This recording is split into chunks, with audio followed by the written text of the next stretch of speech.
Good morning, chosen ones. The scripture is taken from James chapter 2, and this scripture it it had you know inspired me so much because it talks about faith and deeds. Now these two words come into play. One cannot play and the other not partaking. So they are twins, these words. Now, James chapter 2, verse 14 to 17 speaks about what doeth it profit, my brethren, through a man say he had faith and have not work. Can faith save him?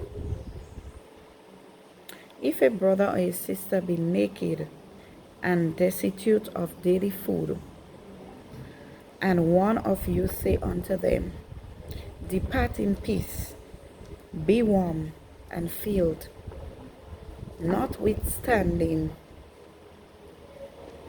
that you give them not these things which are needful to the body, what doeth it profit? So there, James speaks about if you have faith and you're not putting it into practice, it makes no sense. So you have to have a good deed. You have to do good things, not just saying I have faith. Somebody come for help and not trying to see how you could help that person, but you send away that person same way. That is not right in the sight of God. Even so, faith, if it had not worked, is dead being alone. So faith without any active work is dead.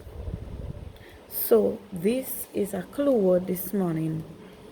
Faith and deeds. These two words combined together. They are combined together just like God make Adam and Eve for one another, male and female, right? So with these two, you get warmth. One person, you remain cold. So this is the same thing that James tried to explain.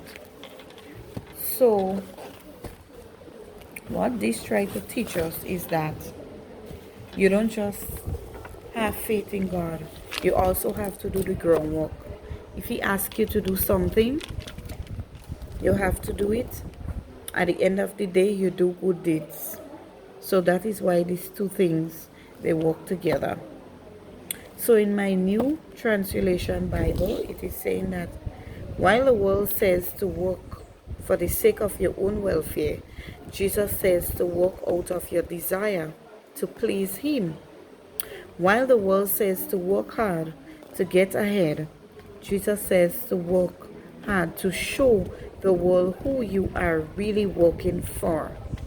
So kingdom people, we supposed to be working for the Lord, not for the world, because the world cannot fulfill our dreams. It cannot fulfill God's kingdom. So when you work as though you are working for the Lord, your whole outlook changes. So therefore, when you're working for God, people are supposed to see changes. Not like, for example, if you used to rob stores, 2 months down the line when you give your life to God, or let's say less, I don't know God's timing, people and you supposed to see changes in you and say, okay, I give my life to Christ. Now she don't rob any stores anymore. So all these things are thrown away because these things have to fall off. You cannot continue to the new with old things. So do you want to revolutionize your attitude toward your job? So for example, if God is saying that if you're placed in a job, you need to adhere and do it with passion, not vex up and them kind of stuff. Then take this verse to heart. If you are a mother at home, tackle the dishes, laundry, and cooking as if you are serving the Lord, not just your family. So you have to do it with a passion for God, not fretting up. If you work in an office, take care of your task and treat your co-workers as you would the Lord himself. So do as what Christ did to his disciples, his followers, not mistreating people. Your work may be unappreciated. You may be in a spot and you don't like your job, even though God have you in that spot for a purpose. So you have to like your job. You have to do what you have to do as what Christ do for the people.